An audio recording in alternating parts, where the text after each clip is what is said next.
네, 국어의 어문 규정에 대해서 이제 설명을 해볼게요. 여러분, 어문 규정은 총 4개로 돼 있어요. 한글 맞춤법, 표준어 규정, 외래어 표기법, 국어의 로마자 표기법. 얘들아, 한글 맞춤법은 표기에 관련된 거죠. 들리는 것을 어떻게 적을 것인가. 그죠? 표준어 규정은 뭐냐면 표준어 규정 안에 표준 발음법이 들어가 있거든요. 그러면 표준 발음법은 표기를 어떻게 발음할 것인가. 그래서 올바른 발음과 표기에서 한글 맞춤법과 표준어 규정에 대해서 배웠을 거예요. 한글 맞춤법은 표기, 표준어 규정은 표준어 원칙과 그다음에 발음에 관한 것. 외래어 표기법은 뭐예요? 외국어를 우리말로 적는 법이죠. 국어의 로마자 표기법은 뭐예요? 우리말을 그 로마자로 적는 법이죠. 그죠? 그래서 자, 여기 이렇게 4개가 있는데 먼저 한글 맞춤법부터 공부해 보도록 하겠습니다. 그 어문 규정 4개 중에 한글 맞춤법이에요. 한글 맞춤법은요, 총 6장과 부록으로 돼 있어요. 얘들아, 요즘에 한국어 날린 거 아시죠? 뭐 난리도 아닙니다. 뭐 조금 있으면 뭐 공용어가 될 거라는 말도 안 되는 소리부터 세계 공용어다, 한국어만 살아남는다부터. 그래서 그 한류와 함께 한국어 인기가 엄청나서요, 제2 외국어로 한국어를 배우는 학교가 점점, 그러니까 나라가 굉장히 많이 늘어나고 있어요. 그래서 옛날에는 뭐 일어나 중국어로 아시아권에서 만약에 그런 걸 제2 외국어로 선택을 했다면 요즘에는 한국어의 인기가 난리래요. 그래서 외국에 나가서 우리말로 욕하면 다 알아듣는데요, 여러분. 옛날에는 한국어로 씹으리면 아무도 못 알아들어가지고 우리말끼리 했는데 그 외국에 나가서 우리말을 한국어로 얘기를 하면 대부분 알아듣는데요. 대충 알아듣는데, 그래서 저 한국말이구나를 다 알아듣는데요. 그래서 여러분들이 나중에 이 한국말만 잘해도 먹고 살 수 있어요. 근데 니네들이 해외 나가서 만약에 국어를 가르친다고 해봐. 거기에 모든 기준이 되는 게 어문 규정이에요, 여러분. 이거는 가지고 있어야 너희들이 나중에 한국어로 먹고 살 수 있어, 얘들아. 어문 규정에 대한 건 알아야 돼. 얘네들이 어디 가서 만약에 한국어를 가르친다고 하면 이거에 따라서 가르치는 거야. 이게 이제 수업 교재가 될 수 있는 거예요, 여러분. 알겠니? 예? 자, 그러면 한글 맞춤법은요, 자, 여기 잘 보시면 6장 플러스 부록으로 되어 있는데요. 뭔지를 알아야 돼. 어문 규정의 첫 번째, 4개 중에 첫 번째, 한글 맞춤법에 6장이 되어 있다고 했는데요. 한글 맞춤법이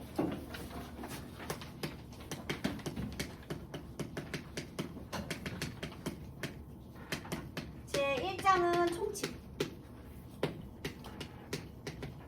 총원칙이에요. 그래서 총칙은요, 크게 3항으로 되어 있거든요. 첫 번째는 한글 맞춤법 표준어를 소리 들어줄 때 어법에 맞도록 함을 원칙으로 한다. 그리고 2항은 띄어쓰기, 각 단어는 띄어쓴다. 그 다음에 3항 외래어는 외래어 표기법에 따라 적어라, 뭐 이렇게 얘기를 해주고 있고요. 그 다음에 제2장은요, 자음과 모음의 이름과 순서에 대해서 얘기하고 있어요. 근데 너네 생각보다 이 자음, 모음의 이름이랑 순서 모르는 애들 되게 많더라. 여러분, 우리 자음과 모음은요, 자음은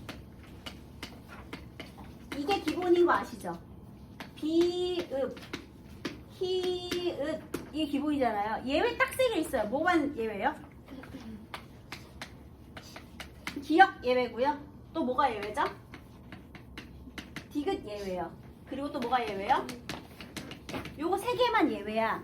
라는 것은 쌍기역은 쌍기역으로 쓰고요. 그 다음에 키읔은 키읔으로 쓰고요. 티읒은 티읒으로 써야 되겠죠. 얘는 예외 아니니까. 그러니까 예외는 이거 3개밖에 없는 거야. 그 다음에 니네 만약에 사전에서 자음은 찾을 수 있을 것 같아요. 기역부터 히읗 순서 모르는 사람 있어요? 없지. 가나다라 와봐서 찾으면 되잖아. 그럼 얘들아, 쌍자음은 어떻게 찾을 거야? 기역 다음 쌍기역, 니은 그리고 디귿 다음 쌍디귿 이렇게 찾아줘야죠. 근데 니네 모음 순서 모르는 애들 진짜 많더라. 일단 모음의 기본 순서 뭐예요? 아, 야, 여, 오, 요, 우, 유, 으, 이. 아야, 어여, 우유, 우유, 의 10개거든요. 자, 여기에서 그 다음 여기다가 뭘 집어넣는 거야? 이를 집어넣어요. 그래서 자, 여기에 집어넣으면 뭘 찾아야 돼? 아, 그 다음 에, 이렇게. 여기다가 이 집어넣으면 예, 여기다 이 집어넣으면 에, 이 집어넣으면 예, 여기다 이 집어넣으면 얘들아, 근데 이 집어넣기 전에 얘는 아도 붙을 수 있죠. 얘는 다른 거는 이렇게 다 옆으로 간 거잖아. 얘는 이제 위아래로 간 글자잖아요. 그지? 얘는 옆으로 간 글자기 때문에 이만 집어넣을 수 있었거든요. 근데 이렇게 위아래로 간 글자들은 아도 집어넣을 수 있어요. 자, 그러면 여기에 와, 그 다음에 왜 이렇게. 그리고 또 여기다 미안해요. 와 다음에 또 뭘 집어넣을 수 있어? 여기다 또 이 집어넣을 수 있잖아. 와 다음에 이렇게 와 왜, 그 다음에 왜 이렇게. 이 순서대로 가는 거야 얘들아. 어떻게? 아 넣고 에 넣고 그 다음에 이 넣고 이렇게 순서대로 아 넣고 에 넣고 이 넣고 요 순서대로. 자, 그 다음에 그러니까 얘가 복잡했죠. 그 다음에 요 다음에는 뭐 있어요? 아무것도 못 넣어. 요 옆에는 아무것도 안 넣어. 그러면 이제 얘는 알겠네. 얘는 어떻게 넣을 거야? 우 다음에 워, 그 다음에 왜, 그 다음에 위 이렇게 넣어야죠. 뭐의 위? 요 순서대로. 얘 못 넣고. 그 다음에 의는 어디에서?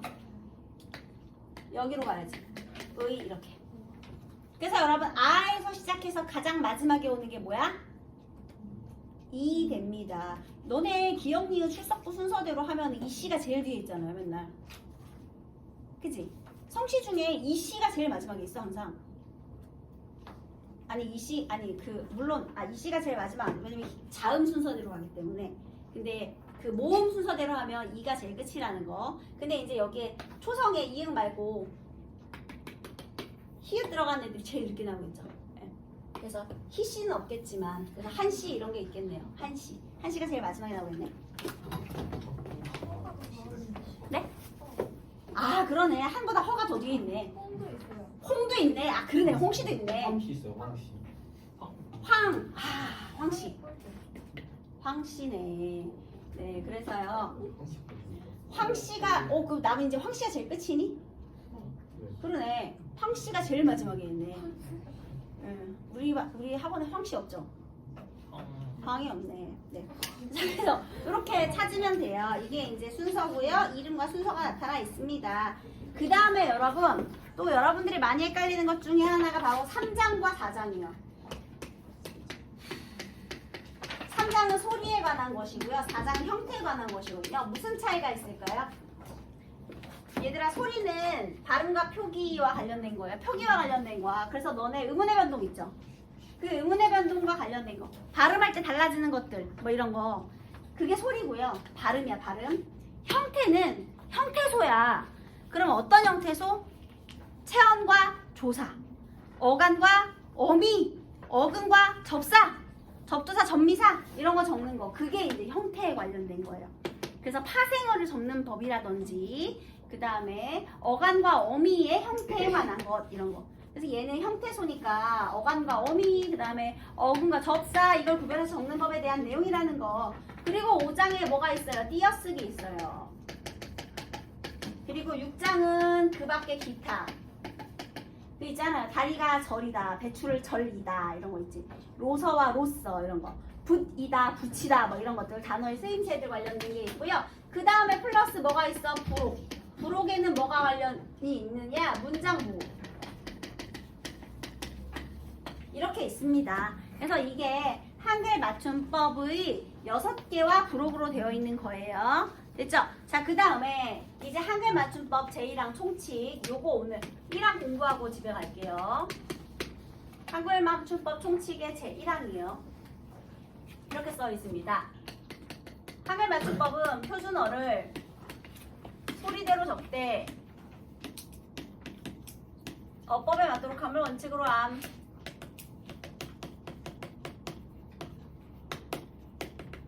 여러분 그러면 표준어가 무엇이냐? 사실 표준어 규정에 이런 말이 있어요. 표준어는요. 교양 있는 사람들이 사용하는 현대 서울말이래요. 다시 표준어의 정의는요. 계층적인 조건, 교양인, 시대적인 조건, 현대, 지역적인 조건, 서울말 이렇게 되어 있는데요. 그럼 사투리를 쓰면 교양인이 아니냐? 그게 아니라 공적인 언어다라는 의미로 교양인이라는 말을 써주는 거예요. 지방에서도 뉴스는 다 표준어로 진행합니다. 그리고 그 지방 학급에서도요. 우리 학급에서 친구들끼리 얘기할 때 막 사투리로 얘기할 거 아니야. 근데 걔네가 학급회의 진행할 때는 표준어로 진행해요. 지금부터 학급회의를 진행해 볼란게 뭐 이렇게 안 해요. 진행하겠습니다 이러면서 어색하게 사투리 안 하고 표준어로 진행하거든요. 그래서 이렇게 쓴다라는 거죠. 공적인 언어예요. 그 다음에 왜 서울말이냐? 경치, 문화, 수도 중심지니까요. 통합의 기능을 하죠. 자, 그 다음 이게 중요해요. 소리대로 적되 어법에 맞게 적는다. 도대체 이게 무슨 말이냐? 소리대로 적는 이유는 무엇이고 어법에 맞게 적는 이유는 무엇이냐? 일단 소리대로 적는다는 원칙은요. 음주의 원칙이라고 해요. 그 다음에 어법에 맞게 적는 건 무슨 원칙이죠? 한글은 무슨 글자예요, 여러분? 무엇을 본따 만들었죠? 발음기관의 상형. 그래서 소리 글자죠, 여러분. 어떻게 소리 나느냐? 소리 글자. 한마디로 문자라는 거예요. 소리 글자라니까 소리대로 적어야지. 그래서 원래 사실 한글은 발음 기호예요, 여러분. 그지? 어떻게 보면 발음 기호잖아. 문자라기보다는. 자, 그러니까 소리대로 적어요. 그런데 문제가 생겼어요. 쉽긴 쉬운데요. 자꾸만 소리가 달라져. 하나의 형태소가, 얘는 한글은 소리 글자니까요. 하나의 형태소를 발음대로 적는다 라는 뜻이거든요. 그냥 발음대로 적는 거예요. 근데 이렇게 했더니 이 발음이 자꾸 활동마다 다 다르잖아, 얘들아. 우리 음문의 반동에서 배웠잖아. 그래서 같은 뜻을 가졌다는 걸 알기가 어려워요. 그래서 표의주의 원칙을 만들었어요. 이번에는요. 하나의 형태소는요. 그 하나의 형태소는 하나의 표기로 한다는 거예요. 그럼 이거는 다시 말하면 하나의 형태소를 하나의 표기로 고정시켜라. 본래 형태대로. 이거는 한글을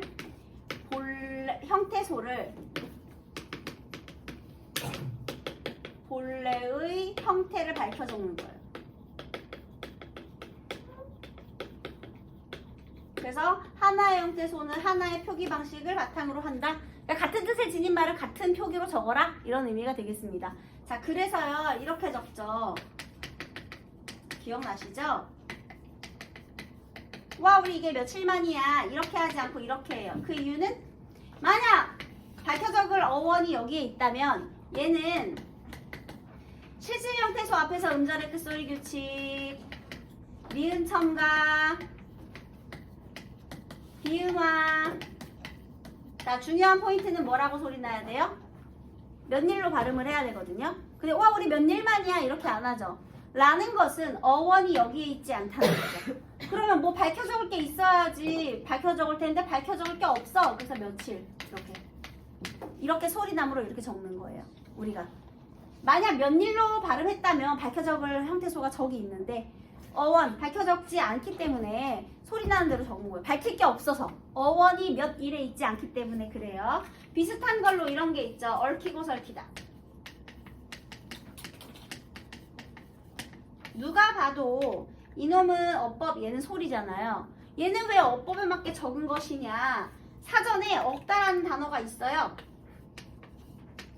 얽다라는 어원이 존재해요. 그러니까 엉키다가 얽다거든요. 그럼 밝혀 적을 어원이 존재함으로 형태소를 밝혀 적은 거예요.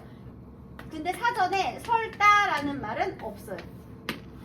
밝혀 적을 형태소가 있어야 적을 거 아니야. 설다라는 말이 없는데 뭘 밝혀 적을 거야. 그래서 소리대로 적은 겁니다. 알겠죠? 그래서 왜 소리대로 적고 왜 어법에 맞게 적었는지 밝혀 적을 어원이 없어서 그렇다. 일단 이게 한글 맞춤법 제1항의 총 원칙이에요. 자, 그러면 여러분 이런 거